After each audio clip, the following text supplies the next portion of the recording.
È finita! Finisce qua! Inter batte Atalanta 2-0. Inter batte Atalanta ancora una volta, ormai è una costante. Finale di Supercoppa italiana conquistata con l'Inter che affronterà la vincente di Juventus-Milan.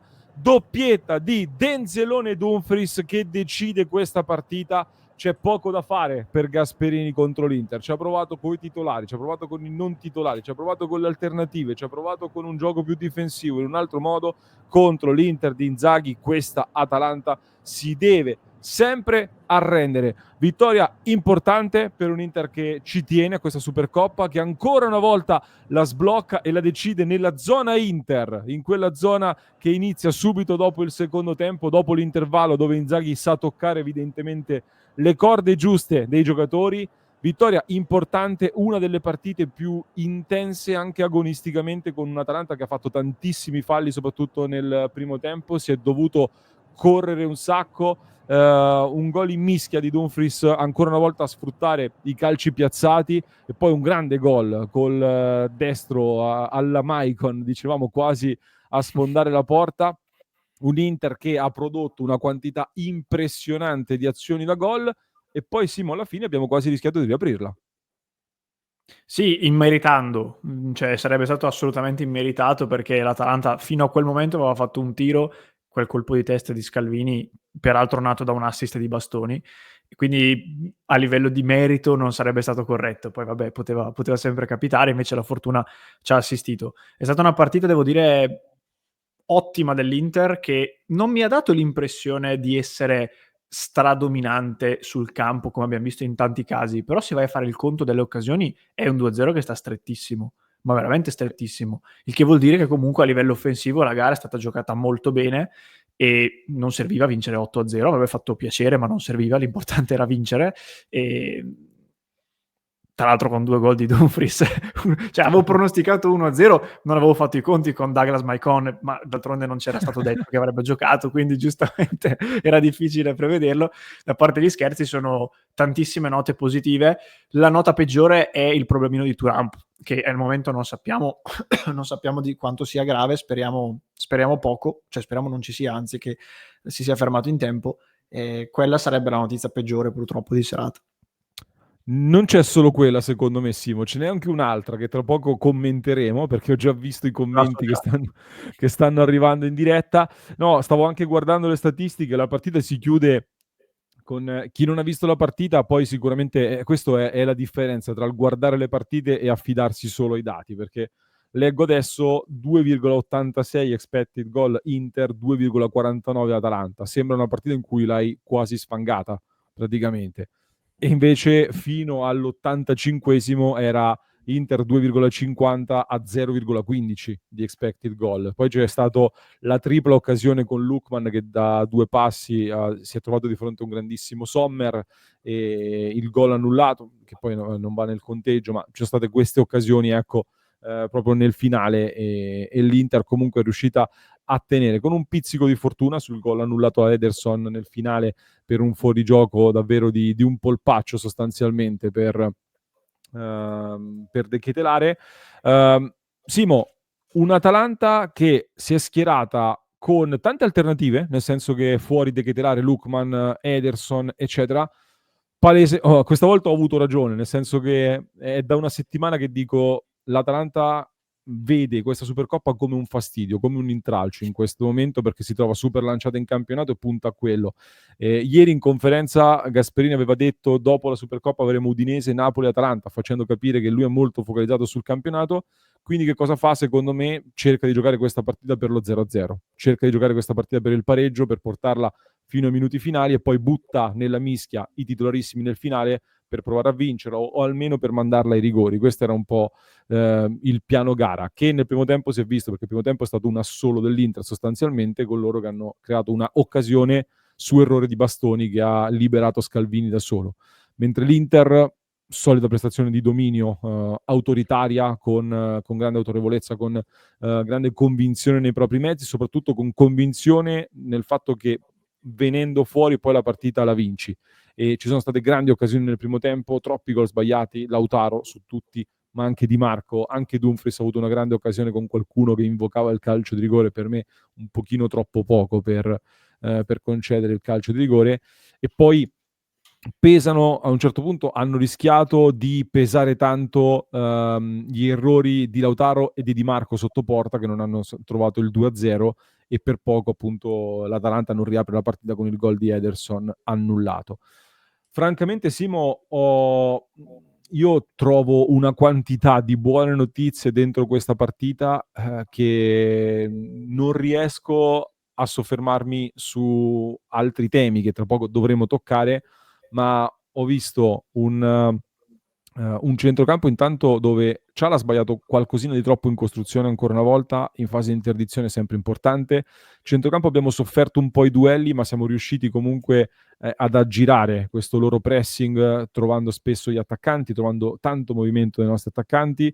Ho visto un Barella in grandissima forma, un Bissac dominante lì. Forse devo rivedere l'azione, una piccola sbavatura di Bissac nell'azione che porta al gol di Ederson, era un po' in ritardo su Lookman, ma è da Bissac che nasce anche l'azione che porta al gol praticamente, con quel recupero in anticipo su Lookman appunto. Grande partita per lui, un grande Sommer ancora una volta, che fa quello che deve fare il portiere di una big, cioè intanto imposta, si è preso tantissime responsabilità nel cross e nella costruzione, e poi alla prima vera occasione in cui viene chiamato in causa è pulito, preciso e decisivo. Quindi per me sono tante le cose che ci fanno ancora di più dire che l'Inter è in un momento di strapotere. In questo momento l'Inter è un carro armato.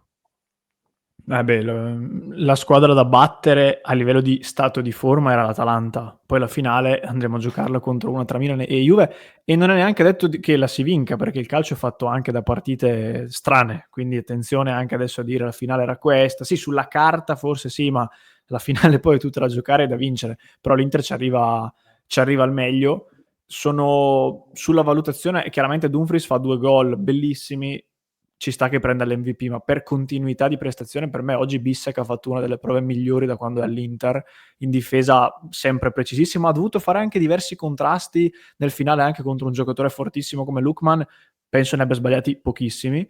In area ha preso tutti i cross su calci d'angolo, su punizioni, li ha presi tutti, facendo anche delle ottime sponde.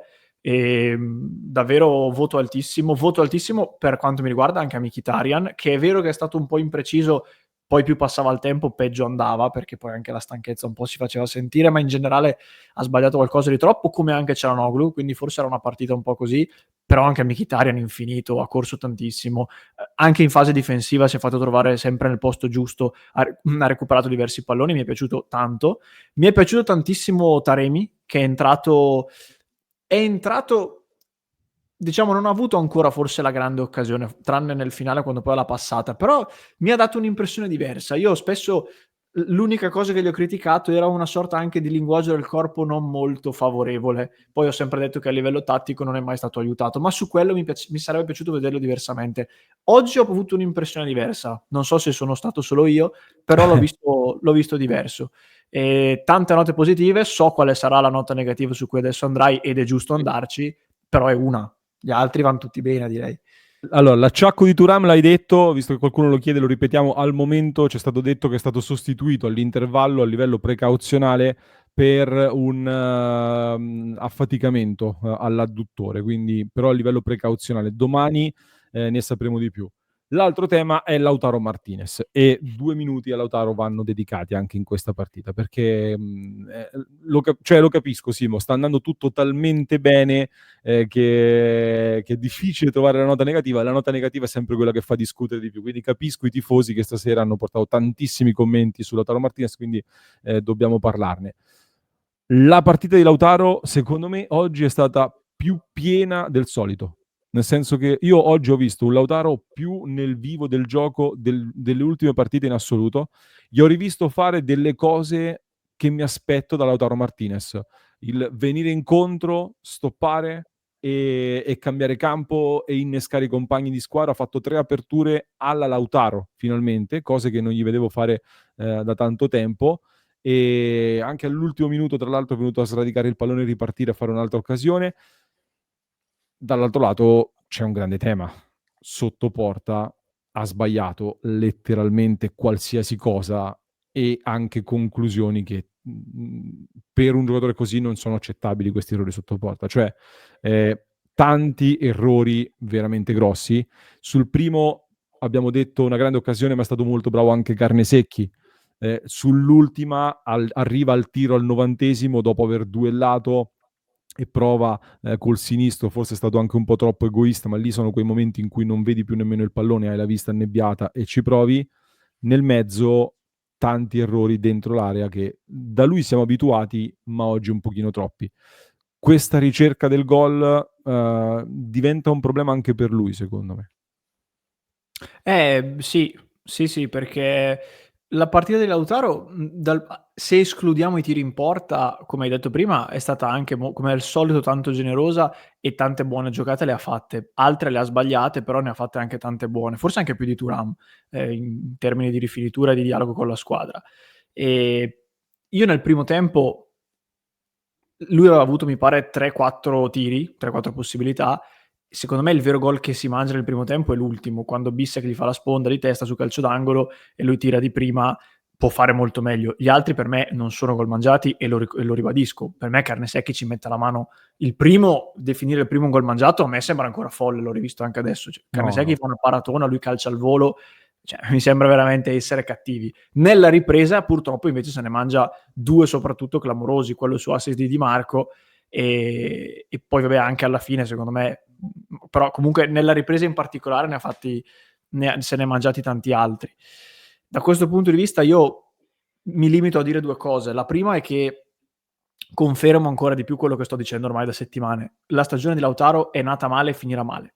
Ormai credo che sia, a meno che non venga fuori un qualcosa di strano, è una di quelle stagioni che purtroppo qualche attaccante, praticamente la maggior parte, vivono almeno una volta nella carriera, in cui non ti funziona niente. In altri contenuti abbiamo fatto degli esempi, Milito dopo il triplete, Dzeko il primo anno di Roma. È evidente, perché a meno che non riteniamo che Lautaro si sia imbrocchito di colpo, non è spiegabile che si mangi tutti questi gol nella partita, ma nella stagione. Se così dovesse essere, e io purtroppo credo di sì, deve essere intanto lucido lui nel capirlo e quindi continuare con questo lavoro che fa per la squadra e se possibile aumentarlo anche sotto porta, perché altrimenti diventa dannoso per tutti. E poi deve essere bravo anche Inzaghi a gestirlo magari un po' diversamente. Io ho sempre detto che Inzaghi è un ex attaccante, quindi sa come ci si sente e lo vede tutti i giorni in allenamento, quindi lo conosce meglio di tutti noi. Se fino ad ora ha ritenuto che questa gestione di insistere, di metterlo in campo sempre, di non cambiarlo, fosse quella corretta, ci poteva pure stare. Io non lo so, però a questo punto mi viene anche da dire ripensiamoci quantomeno in alcune partite, anche perché poi adesso si è fatto male Thuram, quindi anche qui ci sarà un problema, però quando ci sarà la possibilità ripensiamoci in qualche partita, piuttosto diamogli qualche minuto fuori in più, magari gli può far bene questo in questo momento, non lo so. Non lo so, sinceramente. So che il nostro EC, lo ringraziamo, dice Forza Lauti, continua così, i gol arriveranno. Grazie al nostro mitico Franco Marelli, Denzel stratosferico contro il Gaspo, la soddisfazione è doppia. Ora derby d'Italia o derby della Madonnina non fa differenza. L'importante è vincerla, scrive il nostro Franco, l'importante è portare a casa il trofeo. Ora in finale usciamo gli attributi e sarà nostra, dice il nostro Mister Minchia. A tal proposito, lo ringraziamo per il supporto. Non lo so, Simo, su Lautaro io ho già detto tantissime volte la mia opinione. Sulla gestione, no, l'unica cosa che non condivido c'è questa fissazione che tutti vogliono far segnare Lautaro. Io, cioè, prima perché Di Marco ha passato il pallone a Lautaro, tutti vogliono farlo segnare. Era in posizione da solo, lì ti aspetti che segni più che altro. Mi era abbastanza normale, non credo che stia condizionando il gioco, ecco, questo momento di Lautaro. Però da questo punto di vista, eccolo, sto vedendo adesso, lì Di Marco è certo che gliela passa Lautaro, è da solo completamente, l'errore è tutto di Lautaro lì, che spara addosso a Carnesecchi. Ma come prima Lautaro ha fatto, stavo vedendo anche quel grande colpo di tacco per liberare Dumfries. Chiudiamo questa clip, allora, adesso in finale vedremo chi sarà la nostra avversaria tra Juventus e Milan, domani seguiremo la partita. E Io continuo ad essere, stavo rivedendo anche le immagini di Gasperini. Ragazzi, mi dispiace Gasper, che devi fare? Hai provato a sporcare la partita, 180 falli nel primo tempo, hanno ammonito solo Scalvini. Tutte le ripartenze bloccate con Thuram che è stato massacrato dal primo all'ultimo minuto fino a quando non è uscito dal campo. Hai provato a chiuderti e ripartire in contropiede, hai preso l'ennesima batosta dall'Inter. Che ci vuoi fare? Forse Simo bisogna un attimino, non credo ridimensionare l'Atalanta, perché non è giusto, ma dare i giusti valori e i giusti meriti a questa Inter. Da mo', da Eh. mo' sarebbe da fare. Però da alcune persone, per fortuna sempre meno, c'è sempre la ricerca del perone all'uovo. Adesso c'è il grande tema Frattesi, quindi non vediamo l'ora, dopo un 2-0 così all'Atalanta, di veder parlare di Frattesi. Ma ormai siamo abituati, quindi mi interessa anche il giusto. Ecco, io preferisco godermi quello che vedo sul campo, che è inequivocabile per chi è onesto nel giudizio. Chiudiamo qui la clip. Ci vediamo su passioninter.club per tutto il post partita, l'analisi, le gare, i contenuti aggiuntivi della nostra community. Mi raccomando, link in descrizione per entrare a far parte del nostro club online con tanti interisti da tutto il mondo, e clic sul tasto iscriviti così non vi perdete neanche uno dei contenuti che vi portiamo ogni giorno qui su Passione Inter.